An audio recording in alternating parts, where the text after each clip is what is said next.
I'm Ro. I'm 16 years old, and I lost my older brother about 2 years ago. I'm 14, and I lost my stepdad, Jonathan. I lost my older sibling, Sage, 2 years ago this month. I lost my mom. I lost my brother, Ishan. In a week, it'll be 2 years.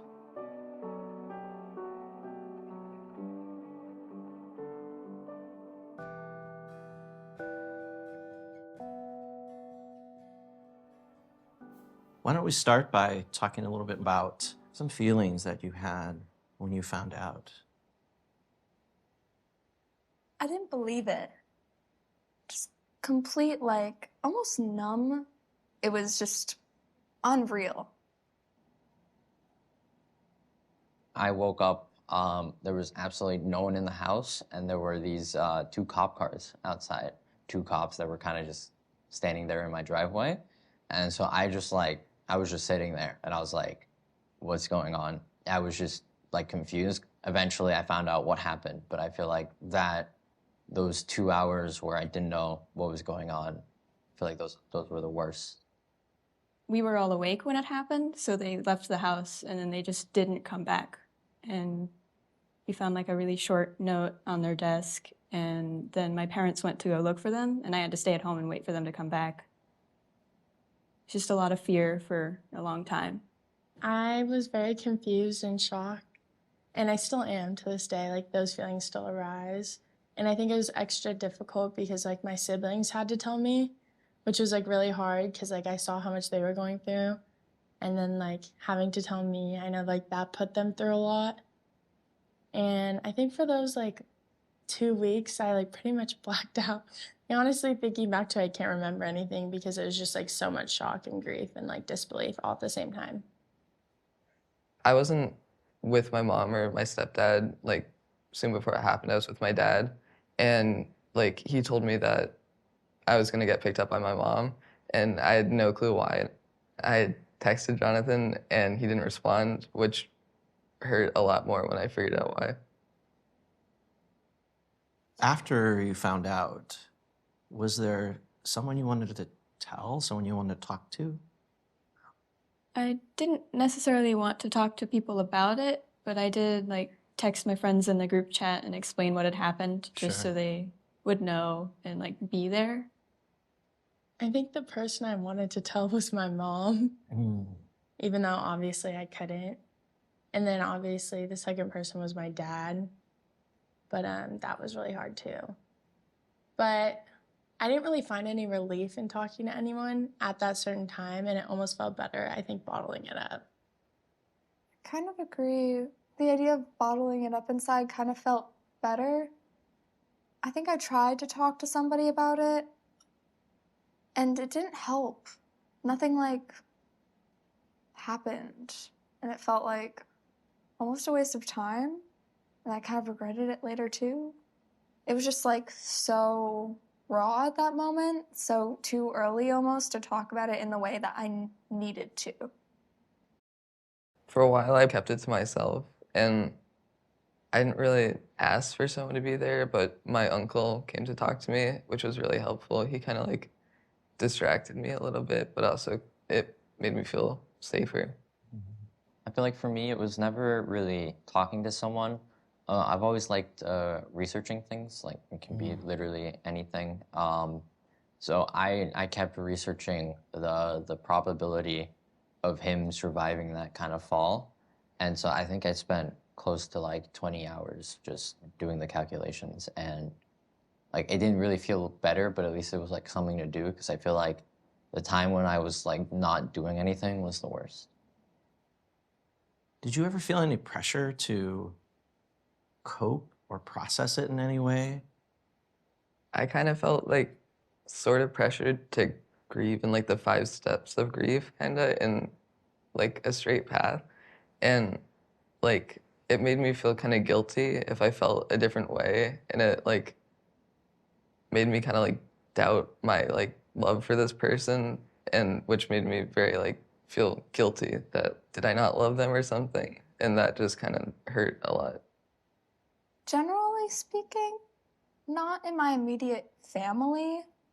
but from media almost. Like the Mhm. idea of grief, like how it's portrayed in movies and on like Instagram or whatever, it's like the portrayal of grief was just wrong. It felt wrong. Or just I couldn't connect to it.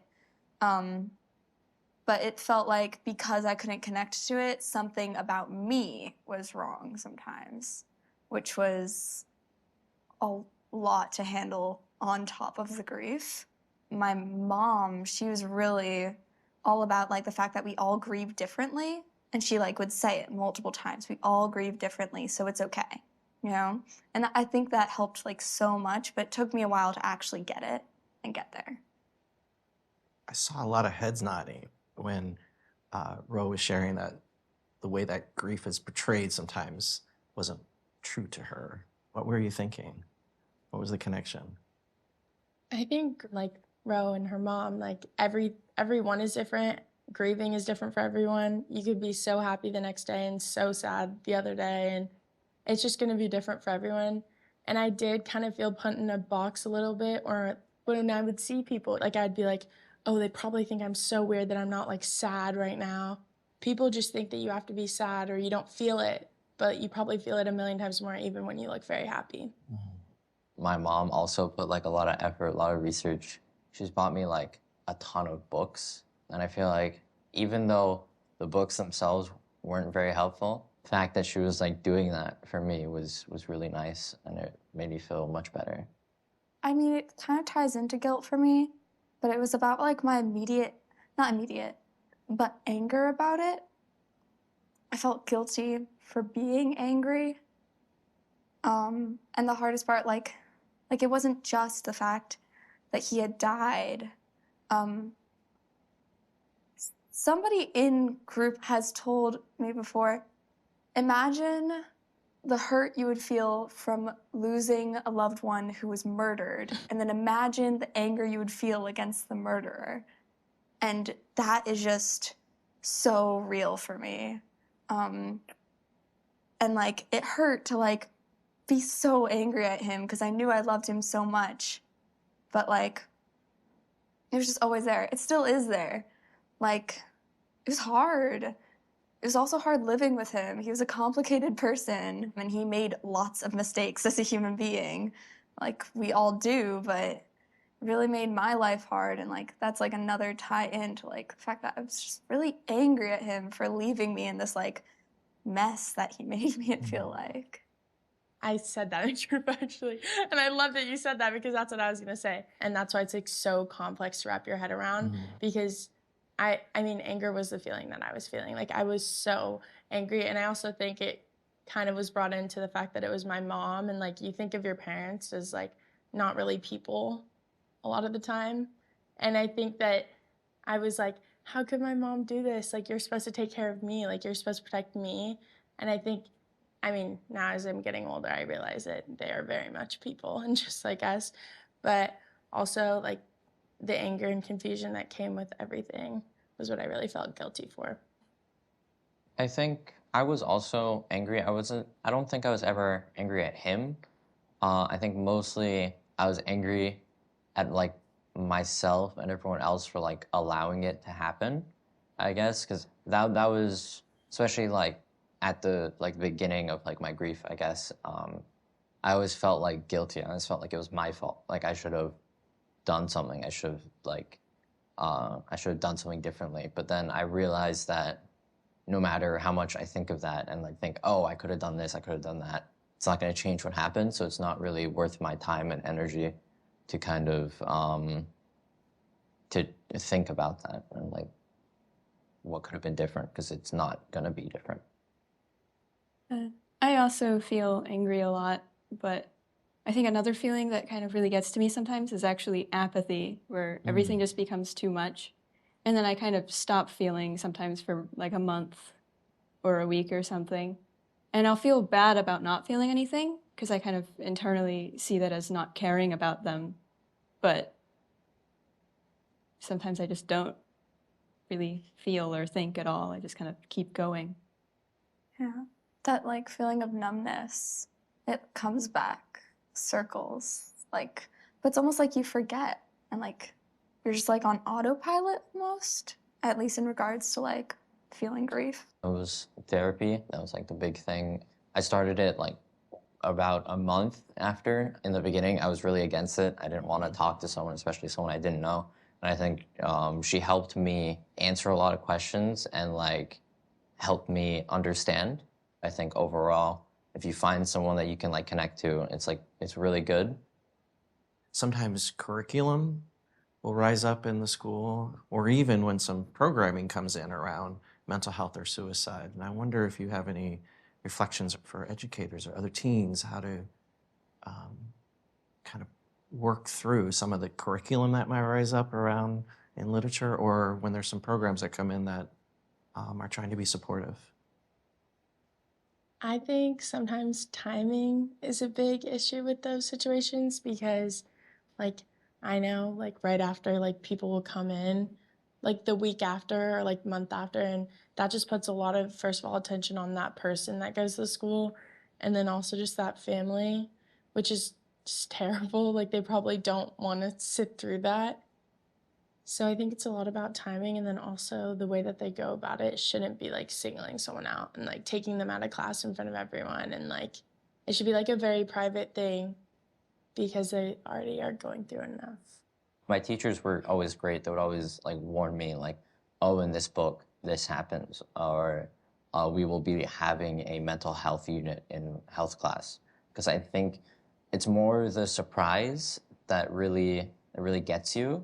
So I think when you're prepared for it, like you can kind of deal with it. But also, even if you can't, like I've had to leave class like a couple times. Like it was just kind of, it was like these like kind of random things. Like I already wasn't feeling so great, and a character in the book, her mom died, and like that really just did something. And then I left school early, knowing that like if you have to like miss a period, go to the bathroom, right?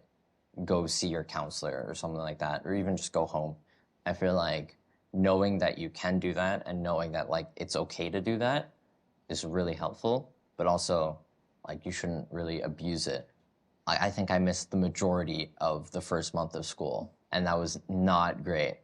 School actually helped me kind of because it wasn't like it kind of had some like sort of distraction and a way I could really like focus on something other than just like kind of like sitting with my emotions without a lot of help. And I mean, some days it's good to do that, but school kind of gave me like a structure and didn't really like let me fall into like some sort of like spiral of my own emotions. Yeah, I agree with that a lot. For me, actually, school was kind of something I felt I had control over. Like I kind of felt like everything else had spiraled and I couldn't grasp on anything. But if I worked really hard on my homework, that did have an impact. So I think I kind of got a little too into it, but it's something. Rose shared the idea that it's always going to be there. What does that mean for you? I mean, it's not something like we can forget about, and it's never going away. And I think that just means that like there's always going to be something in the back of my head. I guess for me, it's just kind of like I'm learning how to live with it, and I guess that's like my goal right now. You'll always be like carrying something extra that most people aren't, but like I guess once you carry it for a while, you kind of get stronger, and you kind of you learn how to just live with it. And I think that that's something that I'm, I guess, looking forward to. I hope that one day I can just live with it.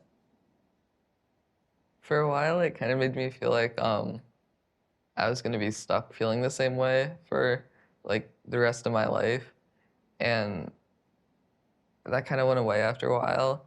But still, the fact that I'll like never have like another experience, like new experience with that person, really like hurt a lot, and I still feel like I'm like expecting something or like something to change, but I like know it won't. I just have to kind of like cherish what I've already had and move on kind of, but like not forget. I think it's kind of like adapting to all of your losses because, like, you lose one person, and, like, for me, it was my mom. So I'm, like, adapting to, like, my kids, like, aren't gonna have a grandma. And, like, I'm not gonna have, like, a mother of the bride. And there's so many things that I wish that she was there for and so many different roles. Sage was actually really, really good with kids. So I always wanted them to be like the cool uncle for mine. Kind of missing that same thing. I wonder if you could spend a moment and maybe share with each other what's something you've learned. I think I've learned how to overcome obstacles, I guess, because there's never really been something like that tall of a hurdle before in my life. I learned a lot about myself and a lot about like other people as well. Now, because of that, I have like an amazing support system in my family, my friends, my teachers, just other adults, other kids. And I think I would have never had that unless this happened. So I learned a lot.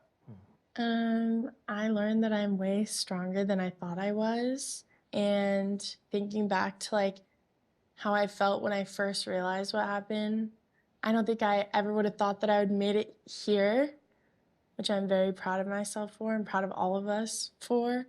And I learned that when something so terrible happens, a lot of good things come with it. I have a very different outlook on life because of it.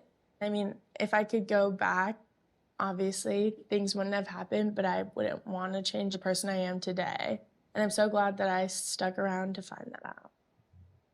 I think the biggest thing I learned is that, I mean, it is possible to survive through something like that. Like, a lot of the times you would hear about bad things happening and you could never comprehend what it must have felt like or how you would even get through it.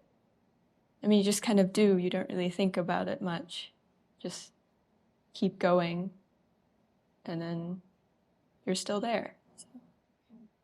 I feel like I learned a lot how to process emotions better and really like not just understand how I feel, but who I am as a person and why I feel this way, which really helps further myself and like just trying to process.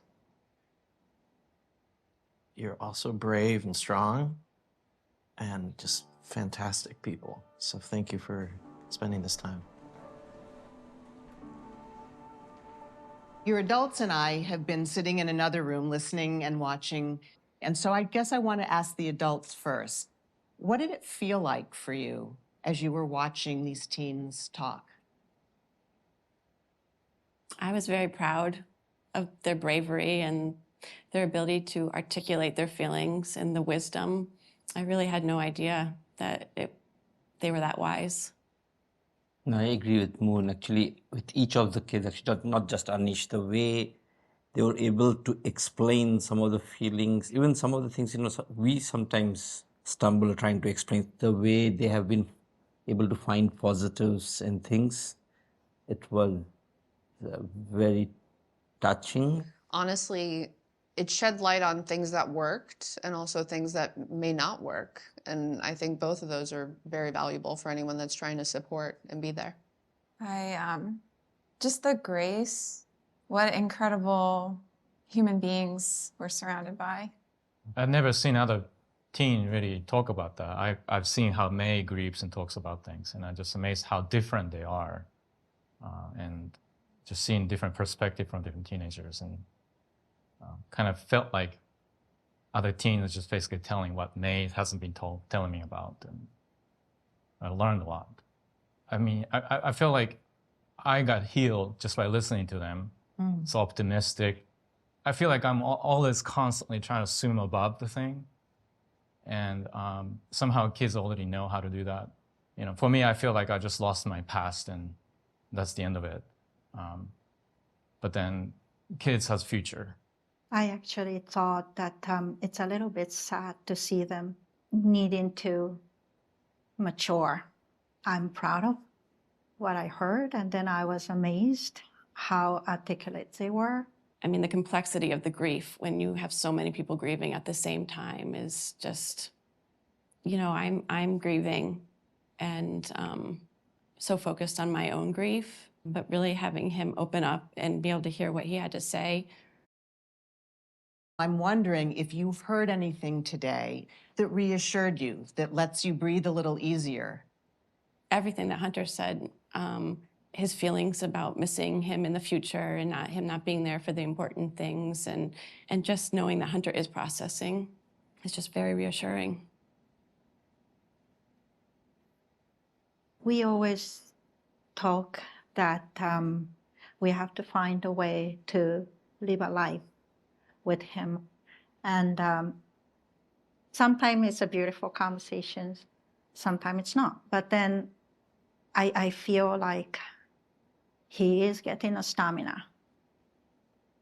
Even little by little, he is.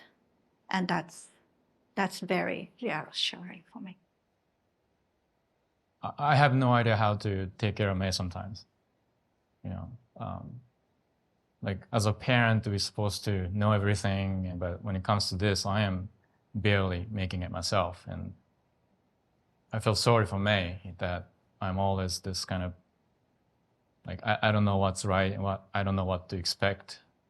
I think I'm just trying to do like what I feel is the right thing, but ultimately I don't know what's the right thing to do. I think you're doing pretty good.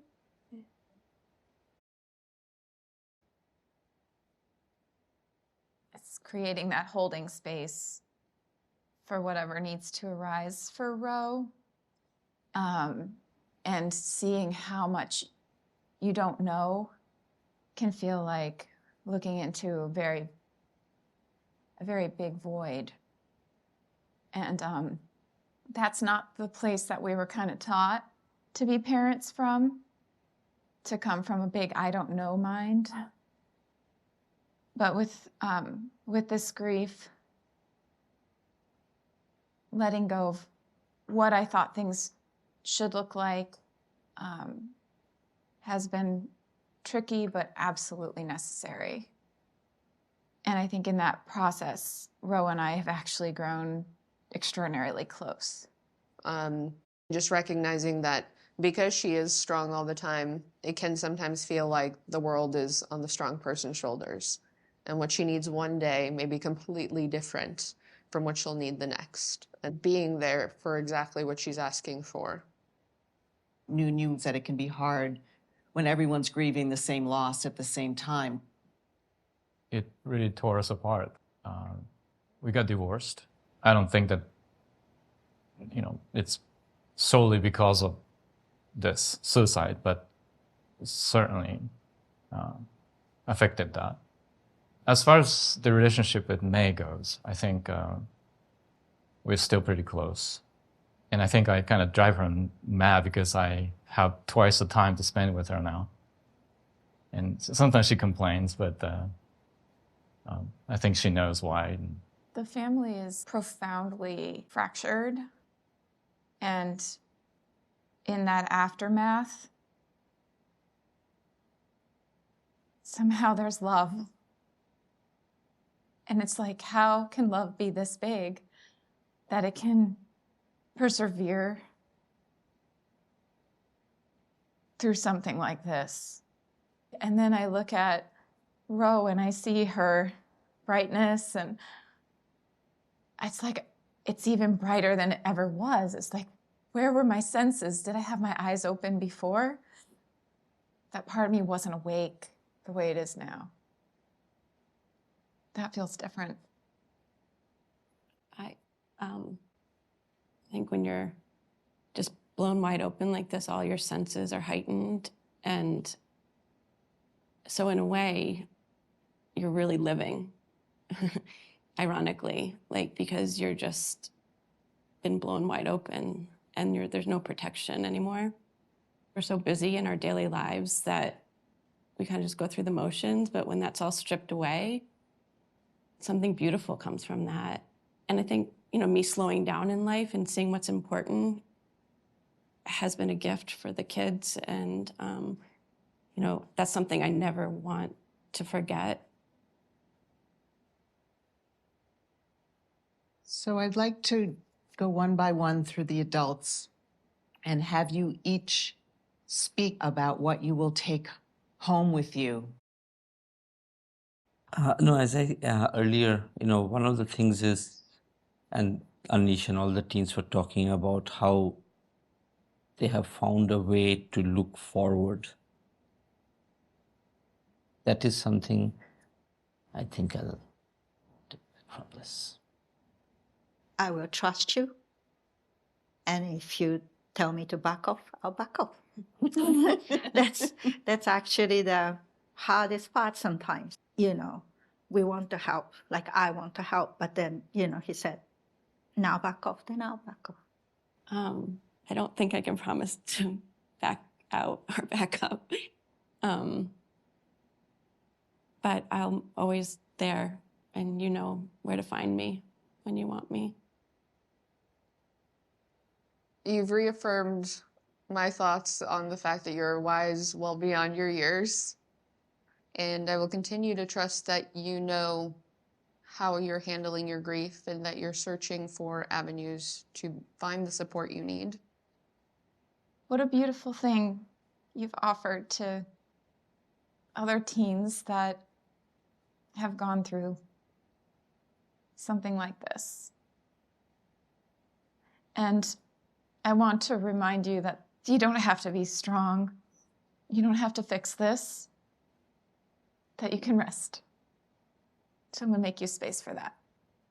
I just want to say that I'm very sorry that you have to be here. And I'm very sorry for all of you too. That we have to be here. And I'm just really proud of you that you come out, tell your story, and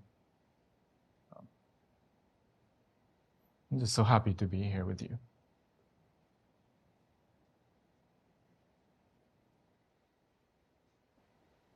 I am so sorry for the reason that we know one another, and at the same time, so grateful to know you and so incredibly proud of you.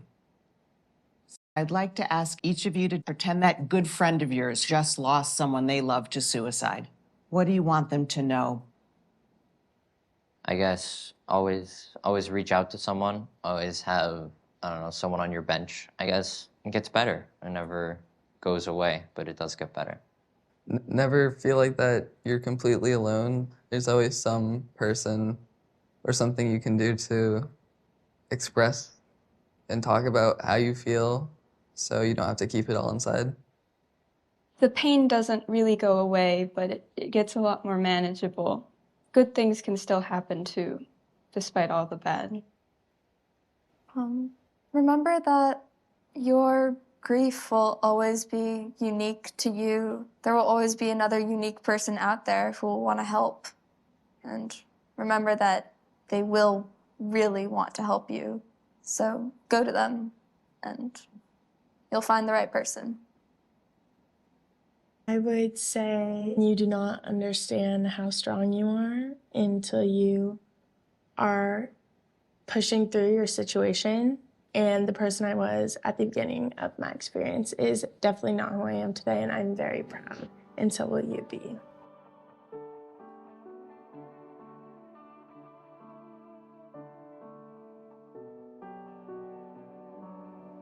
When I lost my brother, Stephen, I was an adult, but I had a 15-year-old brother and a 19-year-old sister at the time.